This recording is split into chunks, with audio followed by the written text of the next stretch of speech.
मुल्क में इमदाद सूर हो तहलका खेज किस्म के इंकशाफात हैं। तहरीक इंसाफ के वजीर आला होंगे गिरफ्तार, नामजद वजीर आला। एक और झटका भी तहरीक इंसाफ को लगा है। तहरीक इंसाफ किसी के साथ बैठ नहीं पाएगी। पीटीआई से आसिफ जरदारी ने राब्तों की कोशिश की है।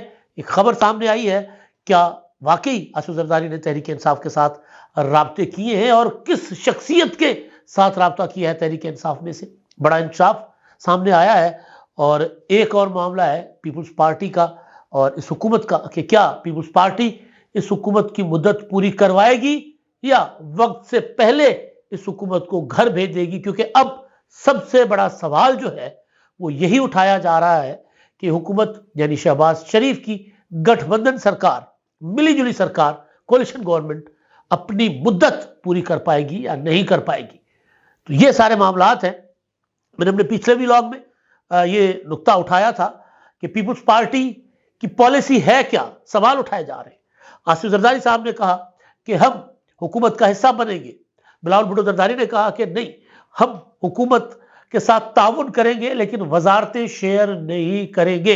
पहले बिलावल भुट्टो जरदारी ने प्रेस कॉन्फ्रेंस की सीईसी की मीटिंग के बाद, और उसके बाद रात गए आसिफ जरदारी साहब ने इत्तेहादी जो कायदीन है, शहबाज शरीफ साहब, चौधरी शुजात सेन और खालिद मकबूल सिद्दीकी, अलीम खान, और उनके साथ बैठकर प्रेस कॉन्फ्रेंस करते हुए आसिफ जरदारी साहब ने कहा कि जी हम मिलकर हुकूमत बना रहे हैं, हुकूमत का हिस्सा हैं, हम हिस्सा बनेंगे हम। तो उस पर एक तनाज़ा खड़ा हो गया है नया कि क्या पीपुल्स पार्टी के अंदर इख्तलाफात हैं। माजी करीब में जब इंतखाबात की बात हो रही थी, बिलावल भुट्टो जरदारी साहब ने सीसी के इजलास के बाद धमकी दी थी, वार्निंग दी थी बल्कि, कि अगर इंतखाबात नहीं करवाए जाएंगे वक्त पर और इंतखाबात डिले किए गए तो फिर पीपुल्स पार्टी जो है वो इंतखाबात के लिए तहरीक चलाएगी।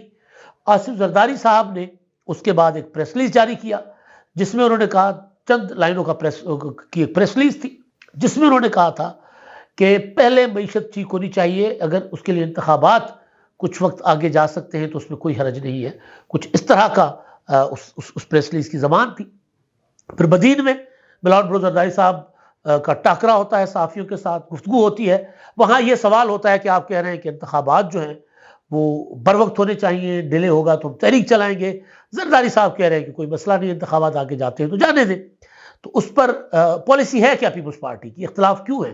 तो बिलावल भुट्टो जरदारी साहब ने सहाफ़ी को कहा था कि आसिफ जरदारी साहब मेरे वालिद हैं, घर के मामलात में मैं उनके फैसलों का पाबंद हूँ, लेकिन मैं जो इंतखाबात की बात कर रहा हूँ ये मेरी पार्टी की सीईसी के इजलास का फैसला है, लिहाजा वो पार्टी का फैसला, यहाँ पर पार्टी का फैसला प्रिवेल करेगा, पार्टी के फैसले के ऊपर हम जाएंगे। अभी भी अगर कोई तासुर ये आ रहा है कि आसिफ जरदारी साहब तो हुकूमत का हिस्सा बनने की बात कर रहे हैं, बिलावल भुट्टो जरदारी साहब जो हैं वो कह रहे हैं कि हम हुकूमत का हिस्सा नहीं बनेंगे, सिर्फ हुकूमत से ताउन करेंगे, तो उस तासुर का मैं जरा पोस्टमार्टम करने लगा हूं। पहले बिलावल भुट्टो ने प्रेस कॉन्फ्रेंस की, उसके बाद आसिफ जरदारी साहब ने इत्तेहादियों के साथ बैठकर की। फर्क कितना है बातों में? बिलावल भुट्टो ने बड़ी तमहीद मांगी कि अगर हम तो अपोजिशन में बेंचेस पर बैठ जाएं शौक से, लेकिन अगर हम नून लीग के साथ ताउन नहीं करते हुकूमत साजी के लिए तो फिर मुल्क को दोबारा इंतखाबात की तरफ जाना पड़ेगा, मुल्क में क्योस क्रिएट हो जाएगा और पीपुल्स पार्टी अपनी पार्टी सियासत से बाला होकर मफाहमत नहीं, मुल्क के साथ मोहब्बत के तकाजों के को सामने रखते हुए हमने ये फैसला किया है कि हम हुकूमत बनवाने में मुस्लिम लीग नून से ताउन करेंगे, हम वोट देंगे, इशू टू इशू हुकूमत का उसके साथ चलेंगे हम। आसिफ जरदारी साहब ने कहा कि हम हुकूमत का हिस्सा हैं। तो फर्क कितना है? बिलावल भुट्टो ने कहा हम वजारतें नहीं लेंगे, बिलावल भुट्टो ने कहा कि हम आईनी ओहदे लेंगे। तो फर्क कितना है?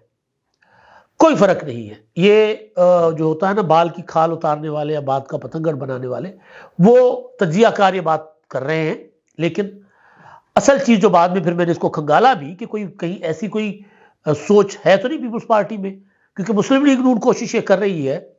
मरियम औरंगजेब ने भी कहा, एहसन इकबाल ने भी कहा कि हमने पीपुल्स पार्टी से दरख्वास्त की है और करेंगे कि वो हिस्सा बने। और इरफान सिद्दीकी साहब ने तो ये तक कह दिया कि ये कैसे हो सकता है कि पीपुल्स पार्टी हमें आगे करके और खुद जिम्मेदारी ना ले। भाई वो वजारतें नहीं ले रहे, उनकी मर्जी है, वो आपको वोट कर रहे हैं, वो आपको सपोर्ट कर रहे हैं। तो बहरहाल फ़र्क कितना है? मैंने पीपुल्स पार्टी के कुछ जो है वो कायदीन से पूछा, मुअज़्ज़िज़ीन से पूछा कि जी क्या ये कोई अंदर कोई गड़बड़ है? तो उन्होंने कहा कोई गड़बड़ नहीं है। ज़ाहिर है बिलावल भुट्टो ने कहा था कि हम काबीना का हिस्सा नहीं बनेंगे, लेकिन हम बैठेंगे सरकारी बेंचेस पर। तो सरकारी बेंचेस पर बैठने वाला हर एमएनए जो है वो हुकूमत का हिस्सा होता है।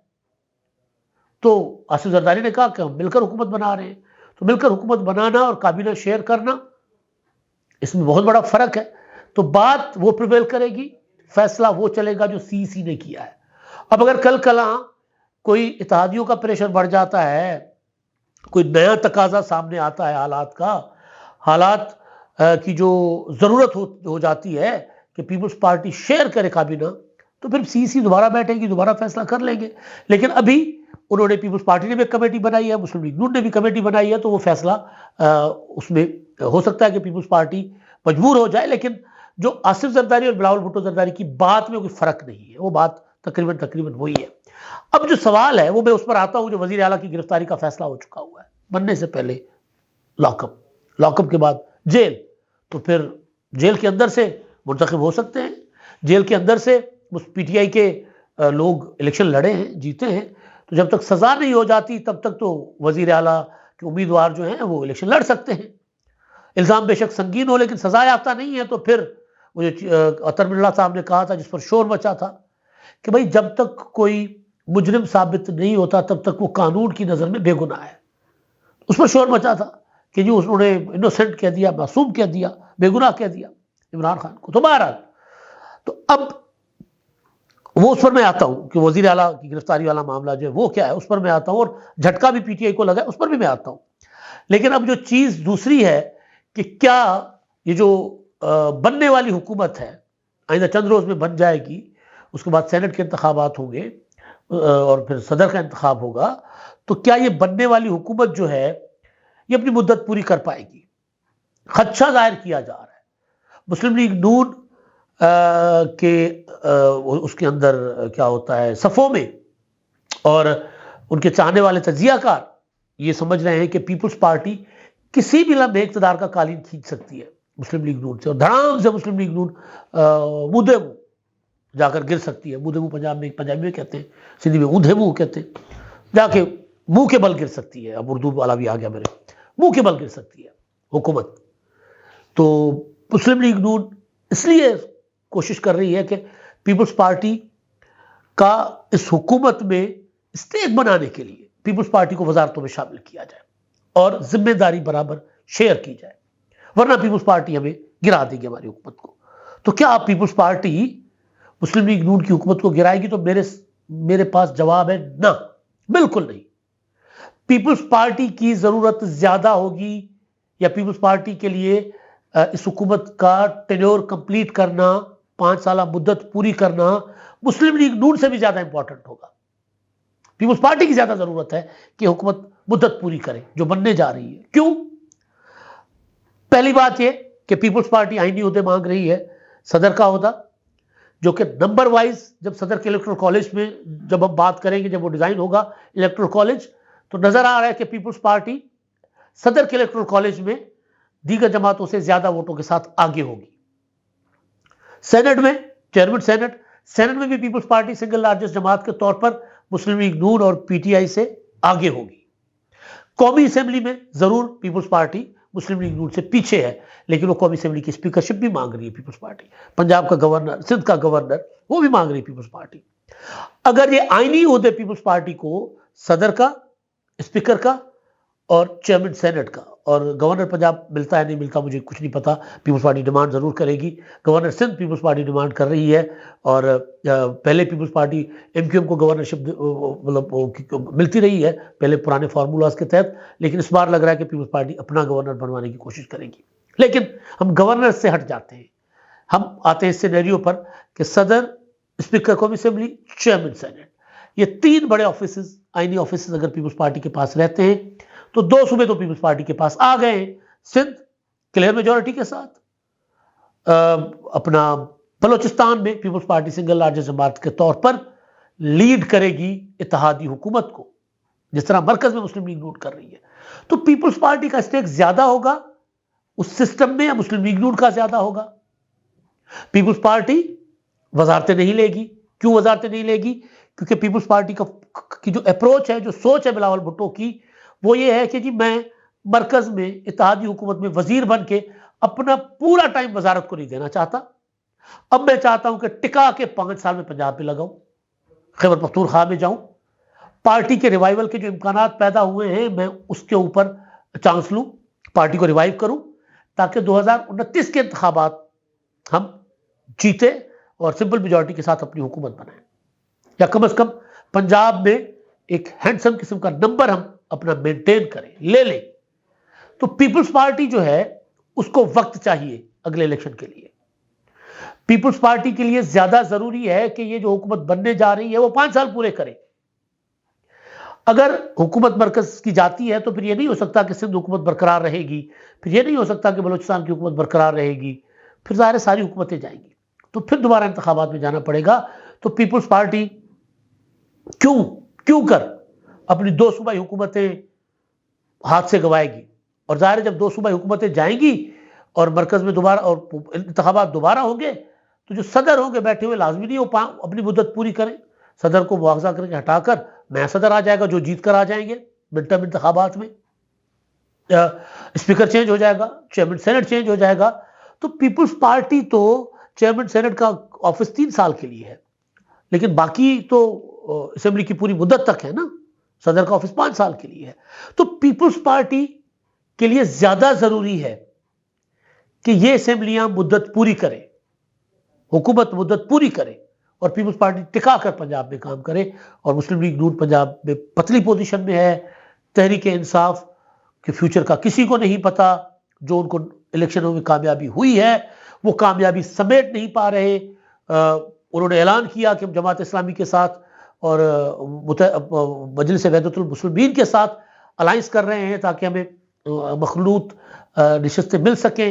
उन्होंने कहा कि जनाब हम मरकज में और पंजाब में मजलिस वहदतुल मुस्लिमीन के साथ अलायंस करेंगे और खैबर पख्तूनख्वा में करेंगे जमात इस्लामी के साथ।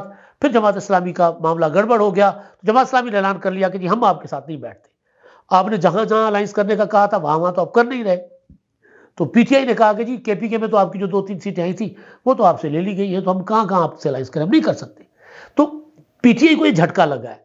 उसके अलावा एक और झटका जो मैं मुसलसल एक बात करता आ रहा हूं कि पीटीआई चाहे किसी भी जमात में चली जाए, मजलिस वहदतुल मुस्लिमीन में चली जाए, जमात इस्लामी में अपने तमाम अरकान को शामिल करवा ले, मखसूस नशस्तें नहीं ले सकती।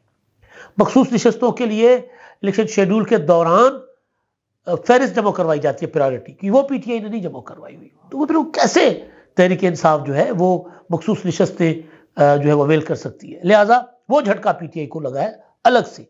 अब एक और झटका जो तहरीक इंसाफ को लगने जा रहा है वो बड़ा कमाल है, जोर का झटका है।